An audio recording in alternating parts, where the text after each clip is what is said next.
जेव्हा तुमच्या पगारीला उशीर होतो आणि घरातला किराणा संपतो तेव्हा तुम्ही किराणा कुठून आणतात? तुमच्या लोकलच्या त्या स्टोअर मधनं उधारीत आणत असतात. घरात अचानकपणे पाहुणे आलेत, तुमचा बजेटही नाहीये आणि पगारही नाही झालेला आहे. तुम्ही काय करता? तर लवकर पळतच आहे ना, आपल्या जवळच्या कपड्यांच्या ओळखीच्या दुकानामध्ये जात असतात, तिथून कपडे आणत असतात उधारीवरती आणि पाहुण्यांचा मान सन्मान करत असतात. अचानकपणे कोणाचं तरी मध्येच लग्न निघतं, त्यांना आपल्याला इलेक्ट्रॉनिक सामान किंवा भांडे देण्याची आपल्या महाराष्ट्रामध्ये प्रथा आहे लग्नांमध्ये. आपण ते कुठून देत असतो? आपल्या जवळच्या ओळखीच्या दुकानामध्ये जात असतो, तिथनं इलेक्ट्रॉनिक गोष्ट किंवा जे भांडे कुंडे असतील ते विकत घेत असतो आणि आपण लग्नामध्ये तो पाहुणचार करत असतो. आपण ह्या सगळ्या गोष्टी यांच्याकडनं कधी खरेदी करत असतो? ज्यावेळेस आपल्याकडे पैसा नसला तेव्हा. पण जेव्हा पैसा असला ना तेव्हा आपण ऑनलाईन खरेदीवरती भर देत असतो, आपण ऑनलाईन वस्तू मागवत असतो. पण ह्या माणसांचा भरोसा काय असतो माहितीये का? लोकल स्टोअरवाल्यांचा, की सणासुदीला जेव्हा आपल्या माणसांकडे पैसे असतील हे माणसं आपल्याकडनं खरेदी करतील आणि आपल्या भरोश्यावरती त्यांनी लाखोचा माल भरलेला असतो.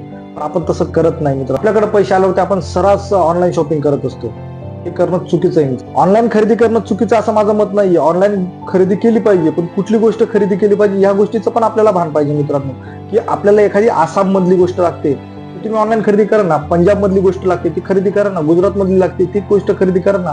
पण आपण पोरांच्या डायपर पासून ते घरातल्या मीठ पर्यंत सगळ्याच गोष्टी ऑनलाईन खरेदी करू लागलेलो आहे. तर अशाने आपला लोकल स्टोअर कसा चालणार?